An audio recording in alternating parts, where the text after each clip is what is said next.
Assalam alaykum wa rahmatullahi wa barakatuh. Dans un monde troublé, entre mensonges et illusions, une vérité prophétique se dresse, oubliée par beaucoup, mais préservée dans les livres sacrés. Celui que les savants appellent Al-Mahdi n'est pas un mythe ni une légende, mais une réalité prophétique. Et aujourd'hui, nous allons lever le voile sur un mystère déroutant. À quoi ressemblera-t-il vraiment ? Mais avant de découvrir ce que le prophète nous a révélé sur son apparence, prenons un instant pour invoquer Allah. Ô Allah, montre-nous la vérité comme étant la vérité et accorde-nous de la suivre. Montre-nous le faux comme étant faux et accorde-nous de l'éviter. Amin. Abonne-toi dès maintenant à notre chaîne La Foi Islamique pour ne rien manquer des signes de la fin des temps, des révélations sur le Mahdi et des enseignements authentiques de l'islam. Active la cloche pour faire partie des éveillés et non des endormis, car ce que tu vas entendre aujourd'hui risque de te choquer. Partie 1. Descriptif prophétique, les paroles du prophète. Imagine un moment béni, un instant suspendu dans le temps où le prophète Muhammad, le plus véridique des hommes, parle à ses compagnons. Son regard est sérieux, sa voix paisible, mais chaque mot résonne comme un tonnerre d'éternité. Il ne parle pas d'un roi ni d'un conquérant ordinaire, mais d'un homme qui viendra à la fin des temps pour restaurer la justice, balayer l'oppression et guider l'humanité. Et ce qu'il dit en ce moment précis, ce n'est pas une stratégie militaire, ni une révélation politique.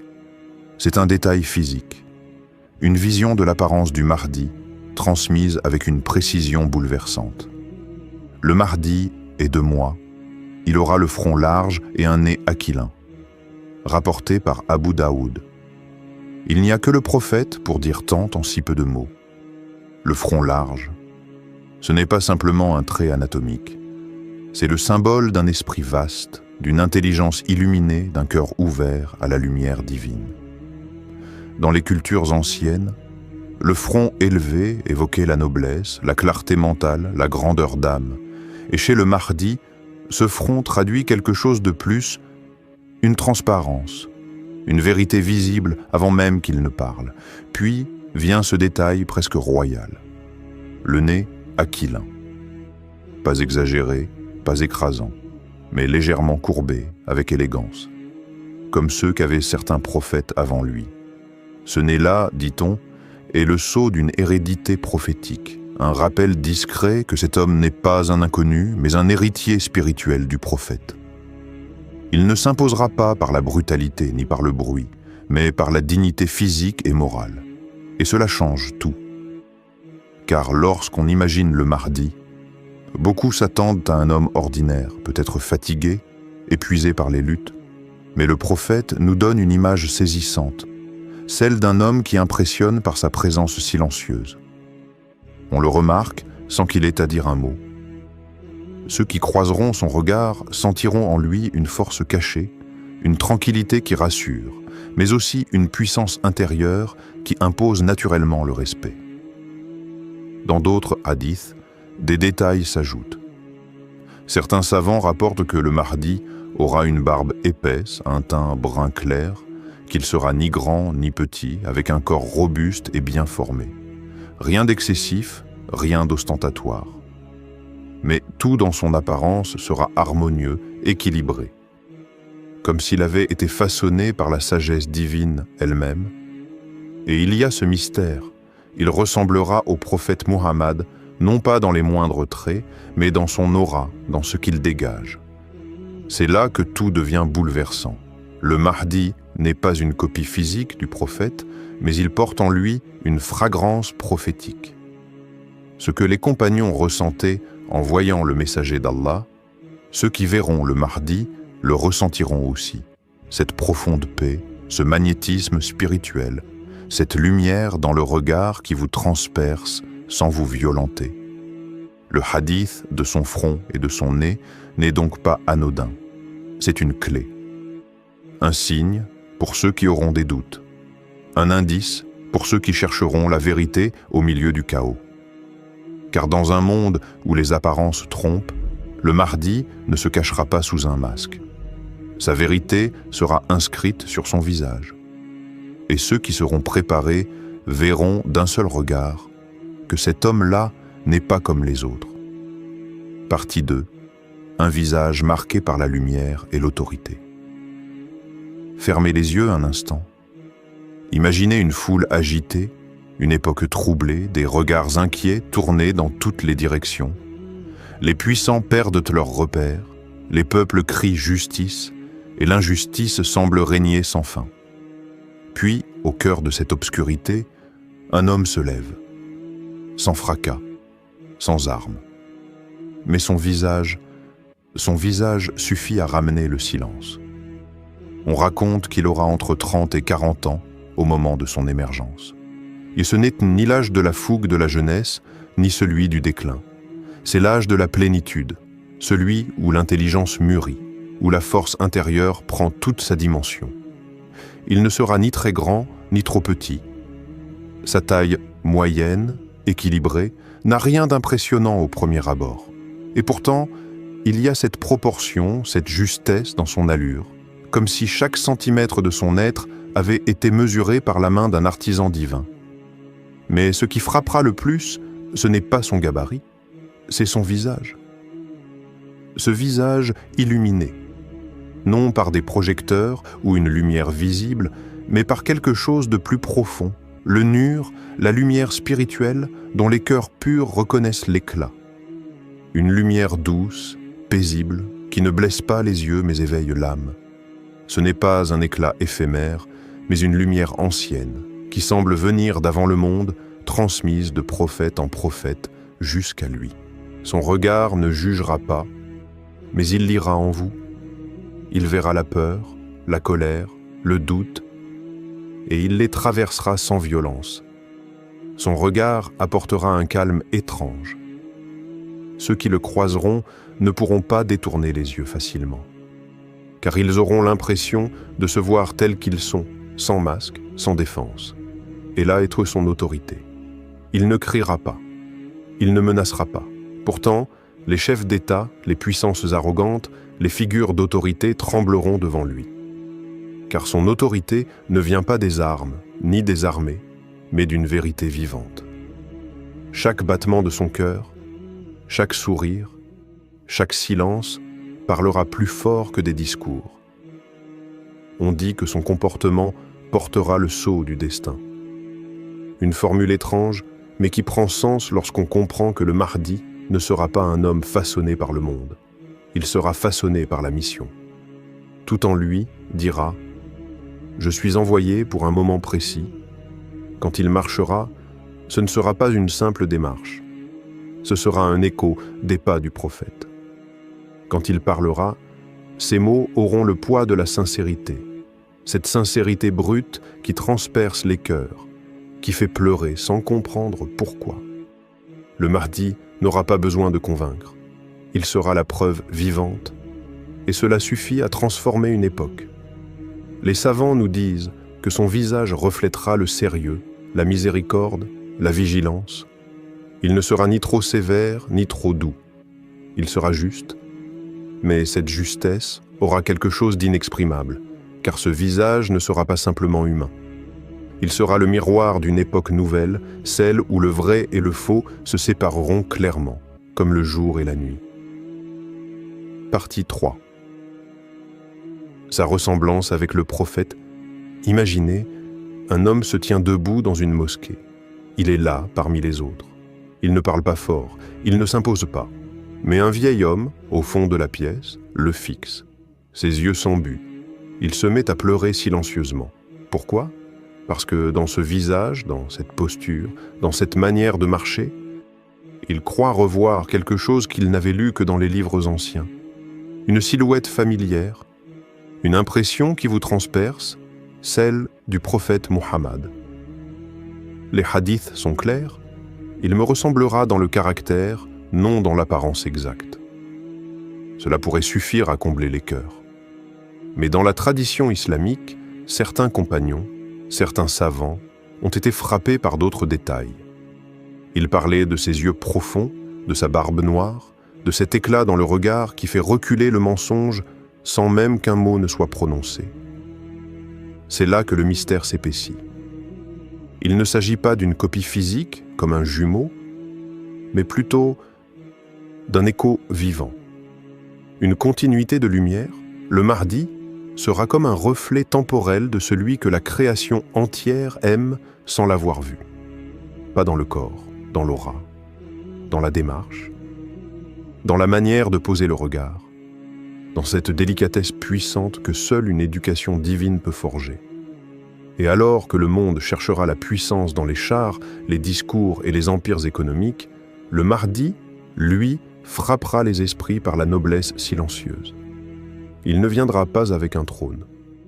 Il ne viendra pas entouré de lumière artificielle. Il ne portera pas des vêtements ornés d'or ou des titres impressionnants. Il aura simplement la présence des prophètes, un cœur pur dans un corps simple. Et c'est là que l'humanité sera profondément troublée. Car dans une époque où la superficialité règne, où l'apparence écrase l'essence, voir un homme du peuple rayonner comme un roi sans couronne sera un choc spirituel. On ne comprendra pas comment il inspire autant de respect, sans argent, sans lignée connue, sans médias. Mais les âmes pures, elles, reconnaîtront. Elles reconnaîtront le parfum prophétique. Il n'y aura pas besoin de longues explications. Ses gestes seront doux mais fermes. Son silence sera plus fort que les cris. Son regard sera celui d'un homme qui porte le poids du monde, mais qui ne ploie pas. Comme le prophète, il sera à la fois un refuge pour les pauvres et une épreuve pour les orgueilleux. Et ce n'est pas seulement dans son apparence qu'il rappellera le prophète, mais dans sa manière d'écouter, de répondre, de sourire, de pleurer pour sa communauté. Quand il s'agenouillera pour prier, on sentira que la terre elle-même s'apaise. Quand il lèvera les mains vers le ciel, les anges retiendront leur souffle. Car ce n'est pas un homme qui parle, c'est l'ombre d'une promesse divine. Le Mahdi ne dira pas « Je suis comme le prophète ». Il ne cherchera aucune comparaison, il ne cherchera rien pour lui. Mais l'univers, lui, témoignera. Les signes tomberont les uns après les autres, et les cœurs sincères diront « Cet homme nous rappelle le plus grand des hommes, non pas par ressemblance physique parfaite, mais parce qu'il incarne ce que le monde a oublié, la beauté prophétique, la noblesse sans prétention et une lumière qui ne s'achète pas. » Partie 4. Des signes visibles pour ceux qui cherchent la vérité. Le Mahdi ne sera pas un homme qui criera sa mission sur tous les toits. Il n'aura pas besoin de proclamer « Je suis le guide ». Le monde, dans sa confusion, attend des super-héros, des idoles spectaculaires, des leaders médiatiques. Mais le Mahdi ne sera pas de ceux qui s'imposent par les projecteurs. Il s'imposera par la vérité silencieuse qu'il porte.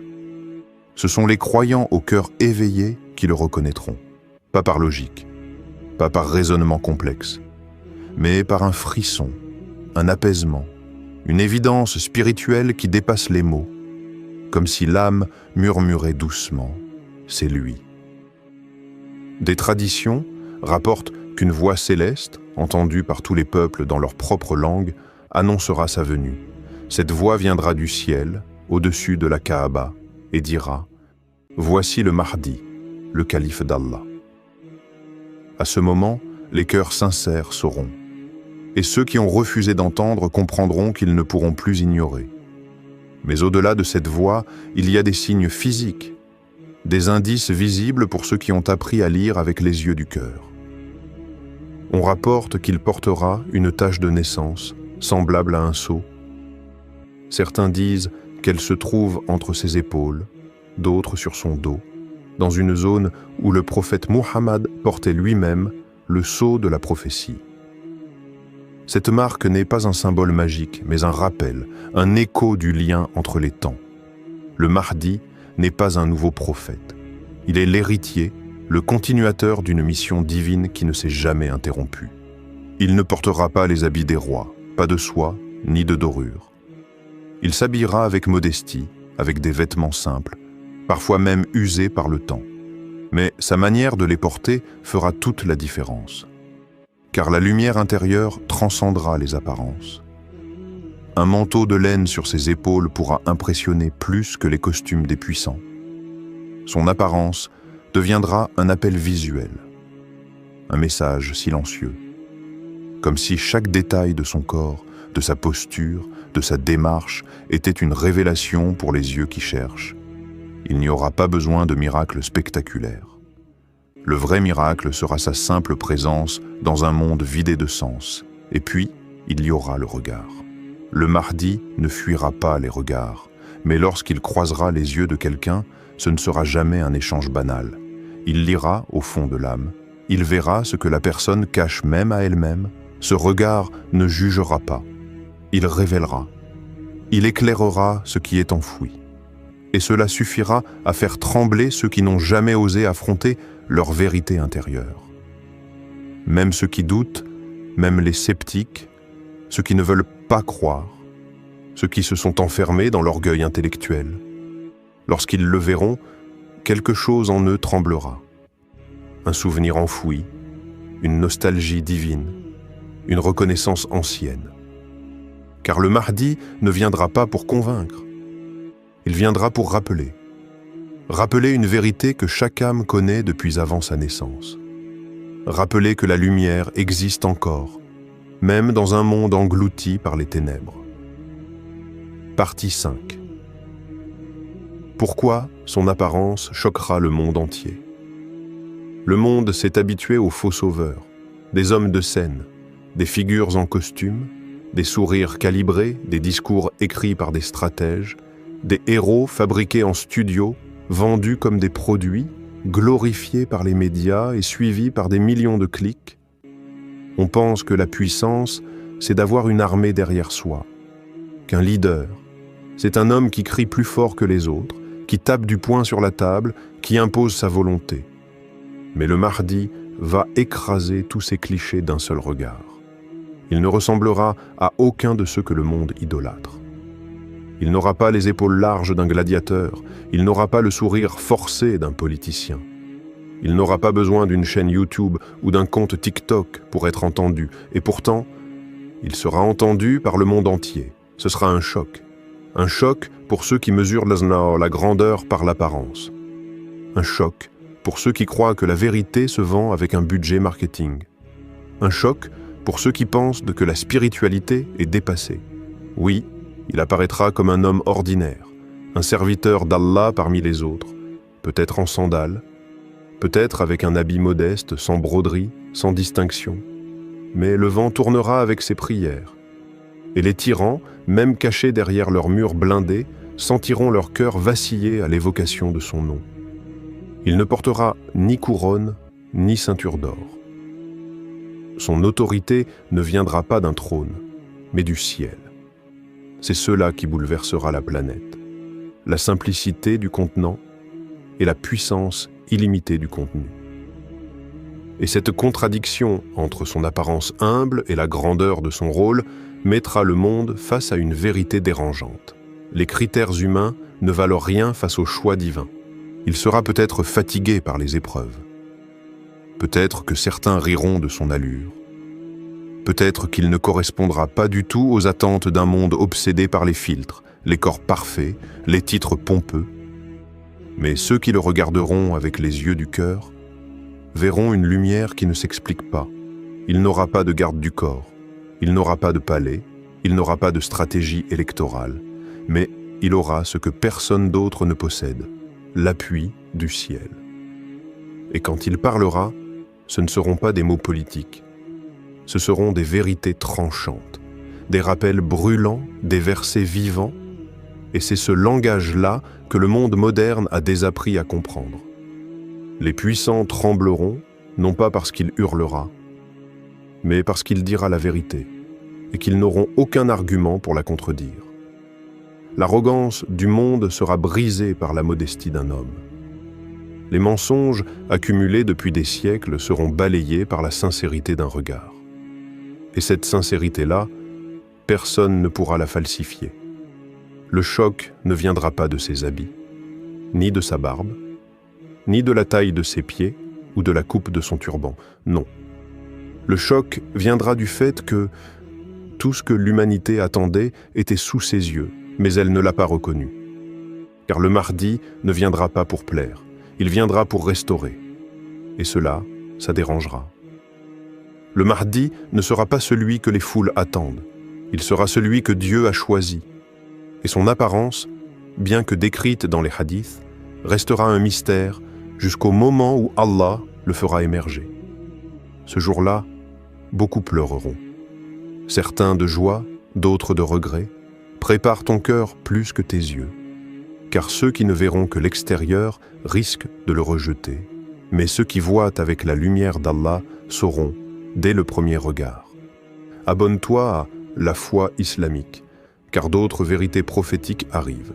Partage cette vidéo, car la fin est proche, et les signes sont là.